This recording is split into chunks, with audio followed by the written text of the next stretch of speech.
Hello. नमस्कार गीताजी.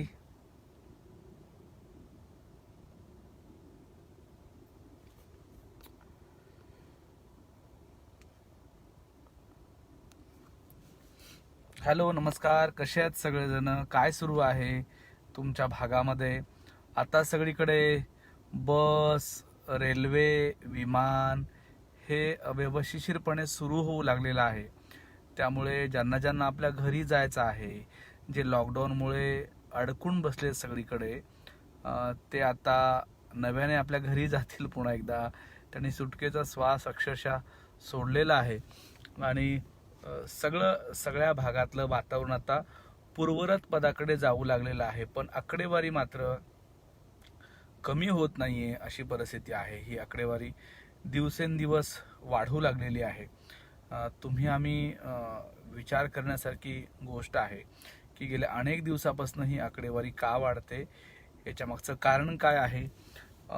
Research सुरू आहे, अजून लस निघालेली नाहीये. अनेक जण होमिओपॅथिक सारख्या औषधावर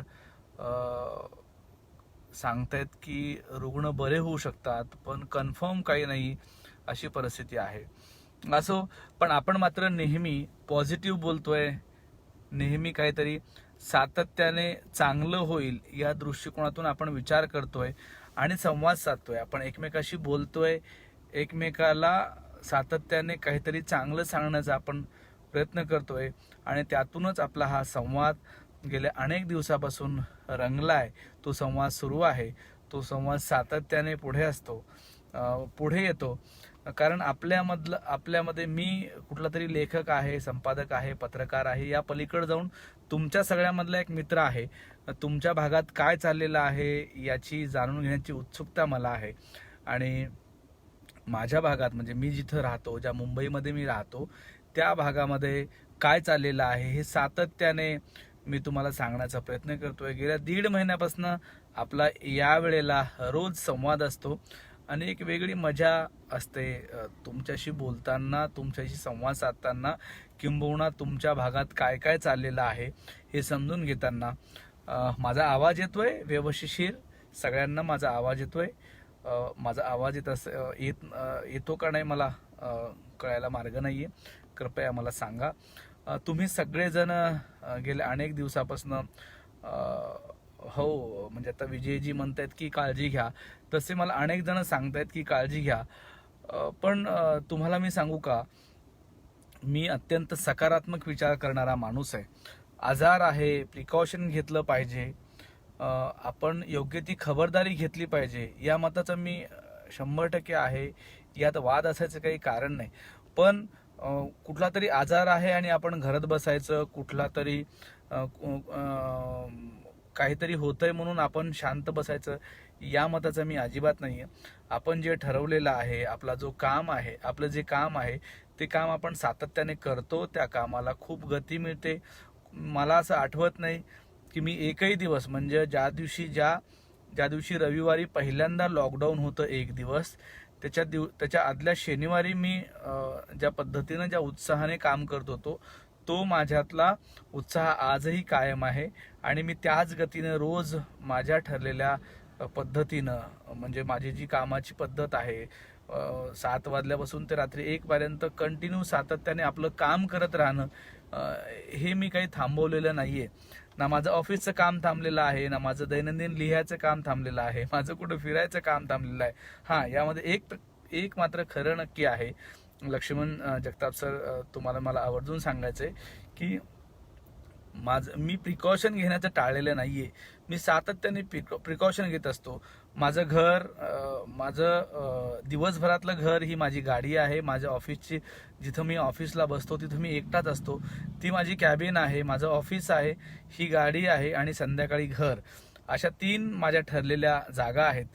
या गाडीनं मी मुंबईमध्ये गेल्या 1.5 महिन्यामध्ये असा एकही भाग ठेवला नाही. आज मी दिवसभर ठाण्यामध्ये होतो. तिकडल्या सगळ्या भागाचा मी आढावा घेत होतो. काही मित्रांशी भेटलो, काही पत्रकार मित्रांशी भेटलो, तिथली सगळी परिस्थिती जाणून घेतली. मी मला कितीही महामारी आली तरी माझ्या पायाची भिंगरी काही थांबत नाही. मी सातत्याने फिरत असतो. मला लोकांना बोलायला खूप आवडतं, त्यांचं वेगवेगळं काहीतरी जाणून घ्यायला मला खूप आवडतं आणि ते विशेषतः तुमच्या सगळ्यांना ते शेअर करायला मला खूप आवडतं. म्हणजे नव्याने त्यामध्ये अजून काही मित्रमैत्रिणी असे झालेले आहेत की त्यांना मला प्रत्येकाला सगळं शेअर करायला खूप आवडतं. विशेषतः आत्ता या लाईव्हच्या माध्यमातून जे 1.5 महिन्यापासून मी लाईव्ह करतो त्या लाईव्हच्या माध्यमातून खूप सगळी मित्रमंडळी झालेली आहे. ती मित्रमंडळी मला त्यांच्या भागातलं काय चाललेलं आहे ते सांगतायत, त्यांच्या भागात काय सुरू आहे ते नव्याने माझ्याशी बोलत असतात आणि मला खूप छान वाटतं. असं वाटतं की आपलं हे महाराष्ट्र म्हणजे आपलं घर आहे. आज UK मधनं देशपांडे मॅडम आपल्याशी संवाद साधणार आहे की तिथल्या भारताची परिस्थिती, तिथल्या भारतीयांची मानसिकता काय आहे. त्याच्याबरोबर एक जे पाण्याची चळवळ महाराष्ट्रभर चालवतात ते पण आपल्याशी आज संवाद साधणार आहेत. 2 गेस्ट आज वेगवेगळे संध्याकाळच्या वेळेला आहेत. सांगायचा हां, मी प्रश्नाकडे येतोय जगदीशशी. आपल्या सगळ्यांची प्रश्न आहेत, त्या प्रश्नावर मी घेणार आहे. पण एक गोष्ट मला तुम्हाला सगळ्यांना सातत्याने सांगायची आहे, ती म्हणजे की आजार खूप वाढतोय आणि आजाराला प्रिकॉशन न घेतल्यामुळे तुम्हा सगळ्यांची गोची होऊन बसलेली आहे. हे तेवढंच खरं आहे. म्हणजे तुम्हाला मी आजचं छोटंसं उदाहरण सांगतो. मी मुंबईच्या APMC मार्केटला आज चक्कर मारली तर तिथं आज 550-600च्या घरात रुग्ण आढळलेले आहेत. ॲक्च्युली ती एक संख्या आहे की ज्यांनी तपासणी केलेली आहे अशाच लोकांचा तो रिपोर्ट आहे. किंबहुना तपासणी केलेले माणसं हे साधारणतः तुम्हाला सांगतो तिथं 3% आणि 4% असतील, त्याच्यामध्ये इतके रुग्ण निघालेले आहेत. तर रुग्णांची संख्या खूप मोठी आहे. APMCचं मार्केटचं उदाहरण मी तुम्हाला का देतो, कारण अवघ्या मुंबईचं नाक असलेलं हे मार्केट, तिथं फक्त आंब्याच्या सीझनमध्ये, सगळे सीझन वेगवेगळे आहेत, पण आंब्याच्या सीझनमध्ये किमान 4,000 ते 5,000 लोक परराज्यामधून व्यवसाय करण्यासाठी त्या APMC मार्केटला येतात. खूप वाईट अवस्था आहे त्या APMC मार्केटची, पण व्यवहार खूप मोठ्या प्रमाणावर तिथं होतात. खूप लोकांच्या हाताला काम मिळतं. त्याच APMC मार्केटमध्ये तुम्हाला सांगतो अक्षरशः किड्या मुंग्यासारखी रुग्ण आढळून येत आहेत. आणि खरं आकडा काय आहे काही माहिती नाही, पण सिच्युएशन खूप अवघड आहे मुंबईमधली. आपण सकारात्मक घेऊया, आपण चांगलं प्रिकॉशन घेऊया, आपल्याला शासन जे काय सांगते त्या अनुषंगाने आपण वागूया. पण अनेक ठिकाणी काय होतं की लोक प्रिकॉशन घेत नाहीत, हे तेवढंच खरं आहे. लोक खूप इझी घेत आहेत. किंबहुना तुम्हाला जे काही काम करायचे, ज्या स्टाईलने करायचे, ज्या पद्धतीने करायचे त्या पद्धतीने लोक करतायत, पण प्रिकॉशन घेतात. मास्क लावत नाहीयेत, डिस्टन्स ठेवत नाहीयेत. विशेषतः जी चाकरमानी लोक आहेत, ज्यांचं हातावर पोट आहे, त्यांना या काळजीचं काही पडलेलं नाही. त्यांना संध्याकाळची माझी चूल कशी पेटेल या दृष्टिकोनातून लोक जे आहेत ते रस्त्यावर आपल्याला पाहायला मिळत आहेत. आता मुंबई अक्षरशः खाली झालेली आहे.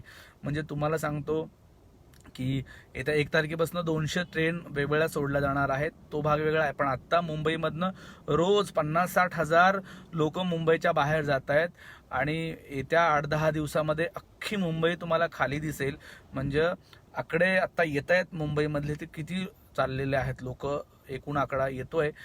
पुण्यामधला आकडा आलेला आहे. म्हणजे पुण्यातला आपण जर विचार केला तर 5-6 लाखाच्या वरती लोक आतापर्यंत बाहेर गेलेले आहेत आणि अजून लोक बाहेर जातील अशी सिच्युएशन आहे. जी सिच्युएशन पुण्यापेक्षा कितीतरी पटीने जास्त सिच्युएशन मुंबईमधली आहे. आता ज्या लोकांवर हा व्यवसाय अवलंबून होता त्या सगळ्या व्यवसायांचं काय होईल हा प्रश्न आहे. पण आत्ता व्यवसाय, नफा, तोटा हे सगळं बाजूला ठेवून आत्ता आपण आपला जीव कसा वाचेल या दृष्टिकोनातून मला असं वाटतं प्रयत्न केला पाहिजे. सगळेजण तसा प्रयत्न करतायत, पण 4 लोकांच्या माध्यमातून काहीतरी घडते आणि आकडे वाढतायत. ज्यांची कॅपॅसिटी नाहीये त्यांनी खाजगी दवाखान्यात जाऊन तपासायचं कसं, सरकारी दवाखान्याची मानसिकता नाही, आजार होतो की काय, असे खूप प्रश्न पडलेत. आता त्यापेक्षाही गंभीर प्रश्न काय असेल तर आता ही लोक इथं काम करत होती आणि गावाकडे जाऊन काय करायचं, किंवा किंबहुना 1-1.5 महिन्यापासून जी गावाकडे लोक गेलेली आहेत ती लोक आता गावात काय काम करत असतील, गावात ते काय करत असतील असा प्रश्न आहे. आता जसे गावामध्ये 2 विभाग असतात, गावामध्ये 2 पार्टिशन हा शब्द गावाकडला कॉमन आहे. 2 गट असतात गावामध्ये, ते दोन्ही गट हा याला बोलत नाही, तो त्याला बोलत नाही. आता जे मुंबई पुण्यामधनं आलेले आहेत त्यांच्याकडे शंकेनं बघणारा एक गट झालेला आहे आणि जे गावात आहेत त्यांचा एक गट झालेला आहे. या लोकांना त्यांच्यामध्ये जास्त कोणी इन्व्हॉल्व करून घेत नाही, किंबहुना ही लोकही त्याच्यामध्ये इन्व्हॉल्व होत नाहीत, अशी सगळी परिस्थिती आहे. पण हे खूप दिवस चालणारं नाही. आत्ता मी सांगतो तुम्हाला, गेल्या 4 दिवसापासून मुंबईमध्ये कोरोना हा रुटीन झालेला आहे. या अनुषंगाने सगळी लोक आता आपापले प्रिकॉशन घेऊन काम करू लागलेली आहेत. तीच परिस्थिती पुण्यामध्ये पण आहे.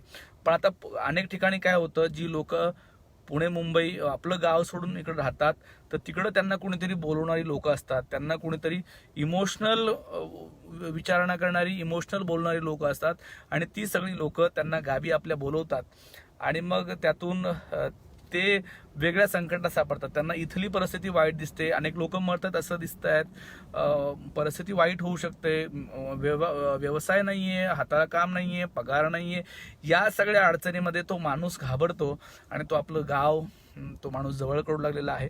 खूप वाईट परिस्थिती आहे आणि ही वाईट परिस्थिती मी तुम्हाला सांगतो ऑगस्ट महिन्यापर्यंत सुधारणारी नाही. म्हणजे आत्ता जी पोझिशन आहे ती आकडेवारी ऑगस्ट महिन्यापर्यंत कायम राहील.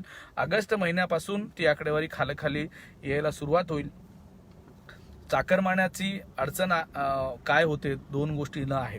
एक आहे की त्यांच्या हाताला काम मिळालं तर त्यांना रोजगार मिळतो, पण माणसं उपाशी मरू शकत नाहीत, हे तेवढंच खरं आहे.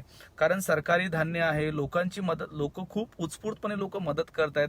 मी काल एका रिक्षावाल्याची स्टोरी वाचली, एका भाजीपालावाल्या महिलेची स्टोरी वाचली. लोक खूप उत्स्फूर्तपणे मदत करतायत, एकमेकांना उपाशी राहू देत नाहीत. सरकारकडे सुद्धा आपल्याकडे धान्यसाठा 3 वर्ष पुढे एवढा आहे. शेवटच्या लोकांपर्यंत धान्य पोहोचावं, त्यांना ते उपाशी राहू नये, त्यासाठी सरकार काळजी घेते, हे खरं आहे. एक त्याच्यामध्ये दुसरा एक असा भाग आहे की जे मध्यमवर्गीय लोक आहेत, की ज्यांनी गाडी घेतलेली आहे लोनवर, ज्यांनी घर घेतलेलं आहे लोनवर, जे पुणे मुंबई नाशिक अशा नागपूर अशा वेगवेगळ्या सिटीमध्ये राहतात, तशा लोकांना घराचे हप्ते, गाडीचे हप्ते देण्यासाठी एक अडचण निर्माण होते. 3 महिने आरबीआयने त्यांना मागे दिलासा दिला होता. आज असा निर्णय आलेला आहे परत की पुन्हा अजून 3 महिने हे हप्ते तुम्हाला द्यायची गरज नाहीये. आरबीआयने तसा निर्णय घेतला आणि सगळ्या बँकांना तसं सांगितलेलं आहे. या सगळ्या लोकांनी सुटकेचा श्वास सोडलेला आहे, जी लोक कर्जाचे हप्ते फेडतात या दृष्टिकोनातून. मी आता काही प्रश्न आलेले आहेत, काही नव्याने मंडळी आलेली आहेत, त्या सगळ्यांचं स्वागत करतो आणि पुन्हा आपल्या विषयाकडे जातो. हाय गीता, हाय रेणुकाजी, नमस्कार. नमस्कार नमस्कार सुर्वे मॅडम, नमस्कार. लक्ष्मण सर, नमस्कार. परवेज, मी घेतो प्रश्न एकाएकाने. हाय महेश. जगदीशजी नमस्कार. विजयजी नमस्कार.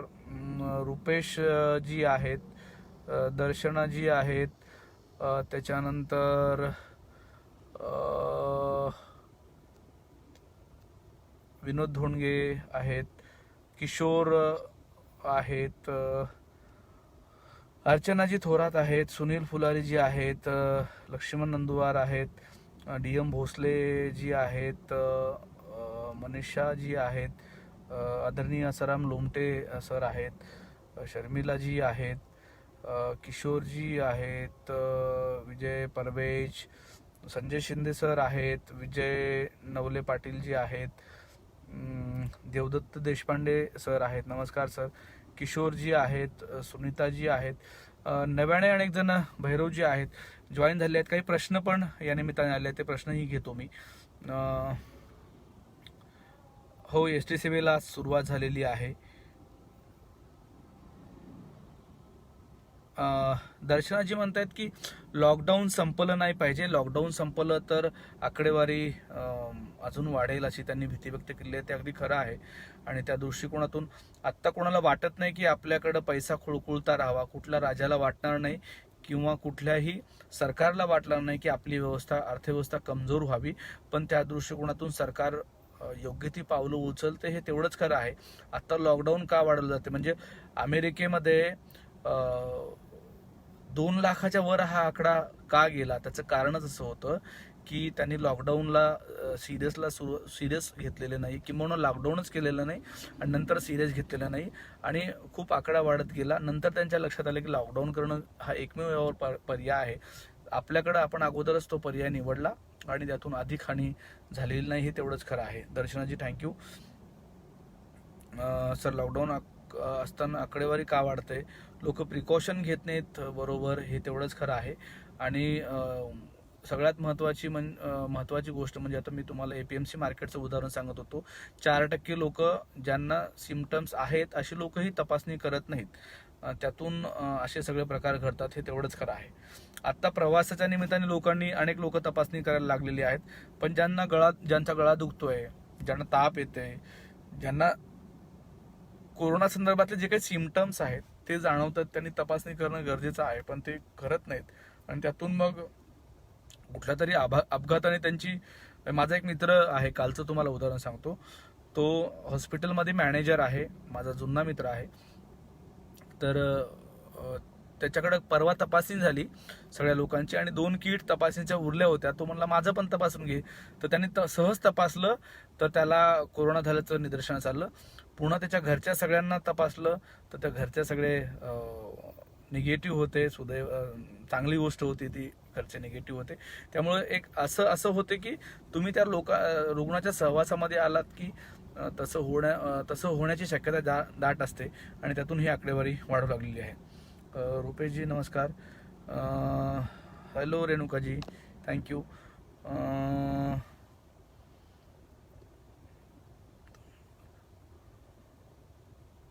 तुम्ही पत्रकार आहात तर एक्झाम बद्दल बोला काही.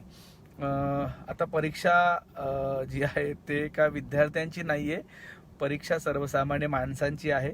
परीक्षा सगळ्या त्या कुटुंब प्रमुखांची आहे ज्यांना आपलं कुटुंब चालवायचं आहे. परीक्षा त्या लोकांची आहे ज्यांना आपल्या घराचा हप्ता द्यायचा आहे. परीक्षा त्या लोकांची आहे ज्यांना आपल्या मुलाचा प्रवेश सप्टेंबर नंतर होईल, तर मग अख्खं वर्षभराचं शेड्यूल कसं राहील, अशा परेशानातून टेन्शनमध्ये असणाऱ्या माणसांची परीक्षा आहे. कुठल्याही विद्यार्थ्यांच्या परीक्षेचं टेन्शन आता कुठल्याही विद्यार्थ्यांनी घेऊ नये अशी परिस्थिती आहे. किंबहुना मला तुम्ही कुठं शिकताय, कितवीत शिकतायत नाही माहिती, पण आता कुठलीही परीक्षा घ्यायची नाहीये असं ठरलेलं आहे. तुम्ही बहुतेक डिग्रीला असाल तर कुठली परीक्षा घ्यायची नाही असं ठरलेलं आहे. UGCच्या नॉर्म्समध्ये फक्त 3ऱ्या वर्षाची म्हणजे तृतीय वर्षाची परीक्षा घ्यायची असं होतं, पण UGCनेही सगळ्या विद्यापीठाला पत्र पाठवलेलं आहे की 3ऱ्या वर्षाची पण यावर्षी परीक्षा घ्यायची नाही. आता सगळेच विद्यार्थी पास करायचे का, सगळे विद्यार्थी पुढच्या वर्गात ठेवायचे का, त्याचा निर्णय काय असेल, त्याचं स्वरूप काय असेल, हे सगळं आता ठरणार आहे. मला वाटतं की फक्त तृतीय वर्षाच्या विद्यार्थ्यांचंच ते ठरेल.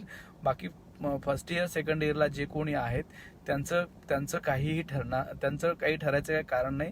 ते पुढच्या वर्गात नक्की जातील.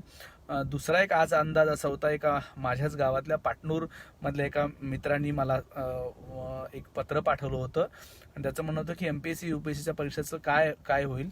तर ढोबळमानाने या काळामध्ये जो काही वेळ गेलेला आहे त्या वेळेला तुमच्या आयुष्याच्या काउंटिंग मधून सुद्धा पुढे त्याला मुभा दिली जाईल, या तीळ मात्र शंका नाही. कारण हे संकट आहे, तुम्ही एजबार होत आहेत, तुम्ही एक परीक्षा पास झालेल्या आहेत पण दुसरा झालेला नाही, पण ती एक परीक्षा त्या काळानुसार ती ग्राह्य धरली जाणार आहे.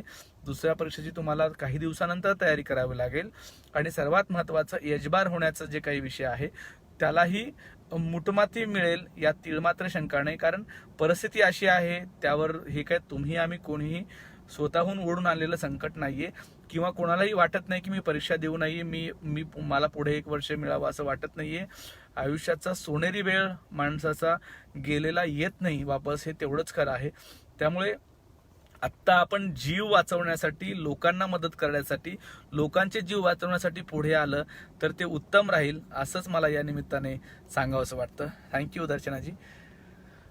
नमस्कार. मुंबईत मद्य विक्रीला हो ऑनलाईन डिलिव्हरी सुरू झालेली आहे. एक्झाम बद्दल मी तुम्हाला सांगितलं आत्ता. दर्शनाजी नमस्कार, थँक्यू. देवेंद्र फडणवीस यांच्या आजच्या आंदोलनाविषयी बोला असं विजयजी म्हणतायत. मुख्यतः 2 गोष्टी आहेत. एक, राजकारण तुम्हाला करायचंय, तुम्ही राजकारण करायचंय म्हणून जर लोकांवर आरोप करत असाल तर तो भाग आहे, त्याला आपण ग्राह्य धरू. पण आता तुम्ही एकूण सरकारचं काम, तुम्ही सर्वसामान्य म्हणून सरकारच्या कामाविषयी बघा, सरकारच्या कामाकडे बघा. म्हणजे एक छोटी गोष्ट घ्या, 37 कोटी रुपये देऊन मुख्यमंत्र्यांनी आपल्या मुख्यमंत्री सहायता निधीमधनं लोकांना ने आण करायचं काम केलं. एक छोटंसं उदाहरण मी तुम्हाला सांगतोय. असे कितीतरी उदाहरणं आहेत. महाराष्ट्रामध्ये इतके हॉस्पिटल नवीन निर्माण झाले आहेत का? बाहेर ज्या वेगवेगळ्या देशांमध्ये आपल्या मुंबईची तुलना वेगवेगळ्या देशाच्या सगळ्या विकसित गोष्टीमध्ये देशामध्ये आपल्या मुंबईची तुलना होते. त्या तुलनेत तिथं जितकी माणसं मेली तिथं इथं का मेली नाही? कारण सरकारने योग्य वेळी योग्य ती पावलं उचललेली आहेत. आणि एवढं सगळं होऊ नये, तुम्हाला असं वाटत असेल की राजकारण होतंय, राजकारण केलं पाहिजे, तर मला असं वाटतं की हे कुठेतरी माणुसकीला काळीमा फासणार आहे. राजकारण करायचं आत्ता ही वेळ नाहीये राजकारण करायची. आता ही वेळ आहे सजेशन द्यायची. ही वेळ आहे सातत्याने त्यांना मदत करायची. काय कोरोना काय राजकारण म्हणून कोणाला झालं नाही. म्हणजे जितेंद्र आव्हाडला कोरोना झाला होता, तो सत्तेमध्ये आहे, तो मंत्री आहे म्हणून कोरोना त्यांना झाला नाही का? त्यांना पण कोरोना झाला होता. तर मला एक सर्वसामान्य नागरिक किंवा पत्रकार म्हणून असं वाटतं की ही वेळ नक्कीच राजकारण करायची नाहीये.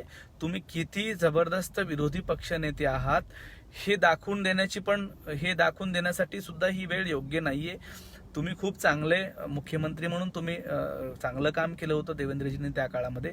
आता ते विरोधी पक्षनेते म्हणूनही चांगली भूमिका तुम्ही चांगल्या पद्धतीनं जर काम उभं केलं, लोकांना मदत करत राहिली, तर त्याचाही इफेक्ट चांगल्या अर्थाने होईल. म्हणजे मुख्यमंत्री सहायता निधी कक्ष जो होता देवेंद्र फडणवीस यांच्या काळामध्ये, माझ्याकडनं किमान एक 500 माणसाचे जीव वाचले असतील त्या सेंटरला मी अटॅच होतो म्हणून. इतका खूप चांगला अनुभव मला देवेंद्रजी मुख्यमंत्री असतानाच्या काळामधला सुद्धा आहे.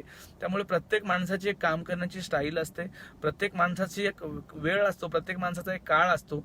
आणि तो काळ आपल्याला सांगतो की आपण काय करायचं, कसं करायचं, कुठल्या अँगलनं करायचं, त्याचं स्वरूप काय असणार आहे.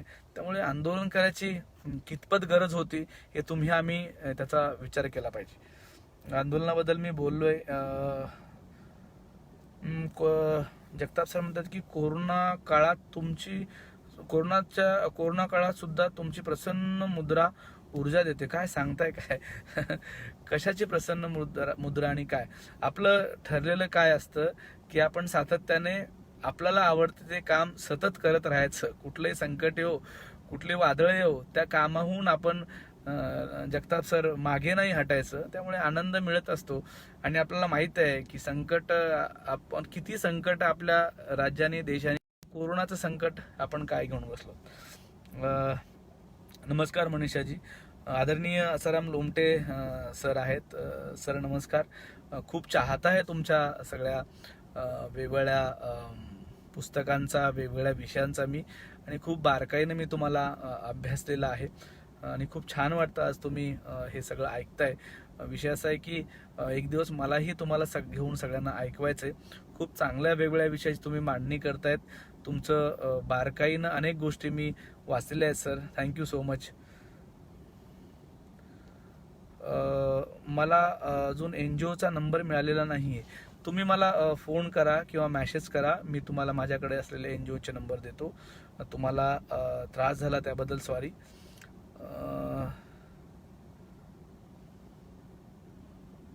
बरं किशोरजी थँक्यू.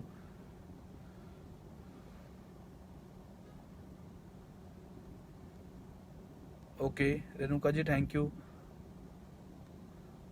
विजयजी थँक्यू. पुण्यात 5000च्या वर गेलेली आहे संख्या. जयंत देशमुखजी नमस्कार. 52 लाख एवढी संख्या जगभरात गेलेली आहे. ओके. सुनीताजी म्हणतात की कोरोनासारखी महामारी सुरू असताना जे महाराष्ट्रात राजकारण सुरू आहे ते कितपत योग्य आहे? मला वाटतं मी त्याच्यावर बोललोय.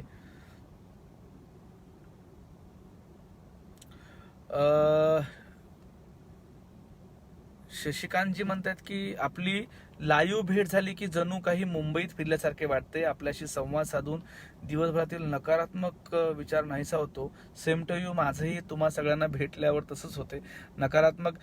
मला तर असं खूप वाटतं की इतकी आकडेवारी वाढलेली आहे, इतके लोक मेलेले आहेत असं सांगूच नाहीये. किती लोक कोरोनातून मुक्त झालेले आहेत, पण एक दिवसभरातला अपडेट म्हणून मी तुम्हाला ते सातत्याने सांगत असतोय. तेवढंच खरं आहे. बापरावजी नमस्कार. सर आपण कोरोना से डर नहीं लगता 6-20 निर्माण होली छुवाच्याचे जशी माणसं जशा कठीण परिस्थिती निर्माण झाली आहे आजपर्यंत एवढी वेदना पाहायला मिळालेली नाही. अगदी खरं आहे जगदीशजी तुमचं म्हणणं. थँक्यू. शशिकांतजी आहेत, अभिजितजी आहेत. अभिजित सर नमस्कार. मनीषा BJP वाले चुकून आंदोलन करत आहेत असं नाही वाटत का? ओके. परवेज खान हो ओके. संध्या मॅडम नमस्कार. एकदम सर्वात आधी कॅन्सलवरती असं तुम्ही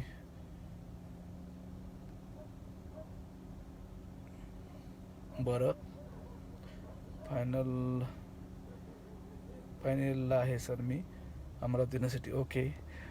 किशन पवित्रे जी आहेत. नमस्कार किशनजी. वेल सॅड म्हणतायत रेणुकाजी. नमस्कार रेणुकाजी थँक्यू.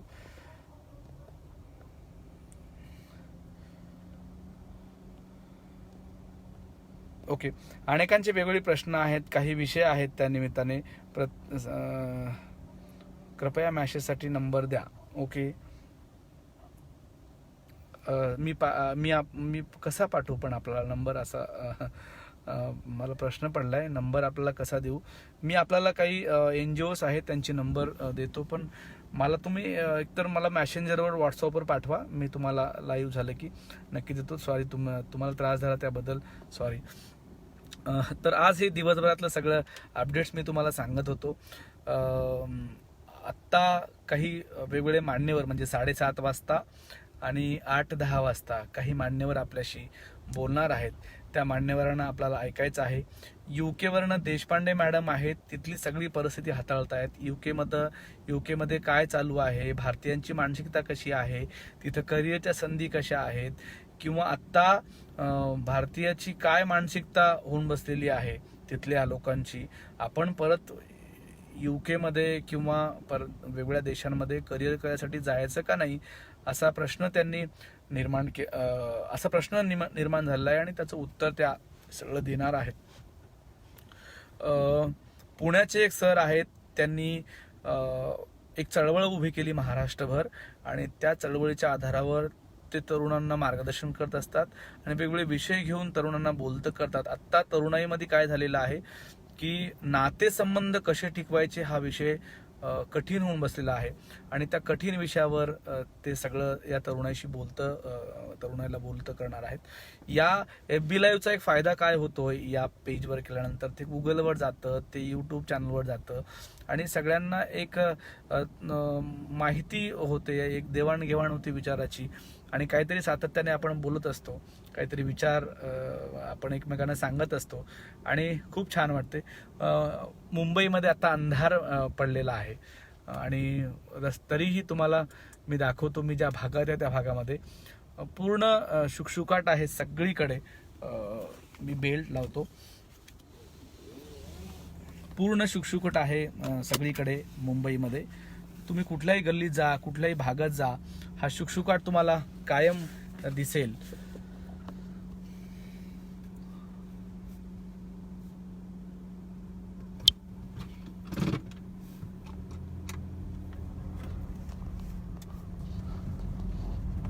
लाईट्स लागलेले आहेत मुंबईमध्ये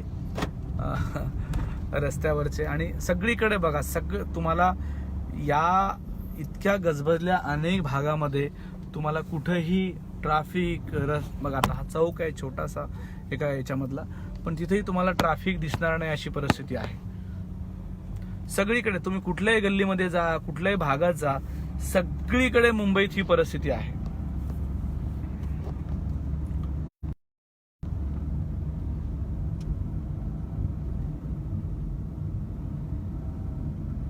ऑगस्ट पर्यंत टेन्शन नाही. आज पालघरमध्ये काही लोकांना मारहाणीचा प्रकार एक व्हिडिओ व्हायरल झाला होता आणि तो व्हिडिओ सगळीकडे आपल्याला पाहायला मिळत होता. पालघरमध्ये लोकांना मारहाण झाल्याची. सोनिया गांधीने आज केंद्रावर जोरकसपणे टीका केलेली आहे की लोकांचा जीव गेल्यानंतर लोकांना मदत करणार का, पॅकेजचं काय झालं, अशी ती सगळी टीका होती. मुंबईतलं हे सगळं वातावरण मी तुम्हाला या निमित्ताने दाखवतोय आणि काही दिवसभरातले अपडेट्स पण या निमित्ताने देण्याचा प्रयत्न करतो. APMC मार्केटमध्ये मी सांगितल्याप्रमाणे 550 रुग्ण आढळलेले आहेत. जगभर 52 लाखापर्यंत हा आकडा कोरोनाचा गेलेला आहे. एकट्या अमेरिकेमध्ये आकडा जो आहे तो खूप मोठ्या प्रमाणावर वाढलेला आहे आणि तो दिवसेंदिवस वाढतोय, कारण त्यांनी सुरुवातीला लॉकडाऊनला सिरियस घेतलं नाही, हे तेवढंच खरं आहे. सातारा, औरंगाबाद, मालेगाव, उस्मानाबाद या भागात मोठ्या प्रमाणावर रुग्ण आढळून आल्याचं आज दिसून आले. औरंगाबादमध्ये आकडा खूप वाढतोय, त्यामुळे सगळेजण चिंतत आहेत अशी परिस्थिती आहे. बघा या रस्त्यावरचं वातावरण, ज्या रस्त्यावर संध्याकाळी इतका गजबजाट असायचा त्या रस्त्यावर काही नाहीये. तसं तर गेल्या 2-3 दिवसापासून वातावरण खूप छान आहे. मुंबईतलं रुटीन आल्यासारखं वाटतं, पण ते होत नाहीये. अमरावती, सोलापूर या भागात पण रुग्ण मोठ्या प्रमाणावर वाढत आहेत, हे तेवढंच खरं आहे. आत्ता म्हणजे 7:30 वाजता एक लाईव्ह सुरू होतंय आणि त्या लाईव्हमध्ये मला पण सहभागी व्हायचं आहे. आज दिवसभरातले अपडेट्स मी आपल्याला सांगितले, खूप छान वाटलं. उद्याही मी आपल्याला याच वेळेला भेटायला येणार आहे. नव्याने काही मान्यवर मंडळी जॉईन झालेले आहेत. सुहास आहेत, त्याच्यानंतर आदरणीय बाबा भांड सर आहेत, हटकर पाटीलजी आहेत, माधव पाटील आहेत, त्यानंतर अनिल सिंगजी आहेत माझे सहकारी सर, लोकशाहीर गावंडे सर आहेत. खूप मंडळी, शारदा काशीद आहे. खूप मंडळी नव्याने जॉईन होतात आणि नव्याने काहीतरी विचारण्याचा प्रयत्न करतायत. आज मी इथं थांबतो. उद्या परत नवा विषय घेऊन आपण भेटणार आहोत. तुम्हा सगळ्यांची आठवण सातत्याने येत असते. तुमच्या सगळ्यांच्या आठवणीमध्ये, तुमच्यासोबत राहण्यामध्ये, तुमच्यासोबत गप्पा करण्यामध्ये, नवीन काहीतरी शिकण्यामध्ये मजा येते. आज इथेच थांबतो, पण तुमच्यामधली सगळी सकारात्मक ऊर्जा घेऊन मी तुमची रजा घेतो. उद्या परत याच ऊर्जेसह भेटूया. Thank you so much. धन्यवाद.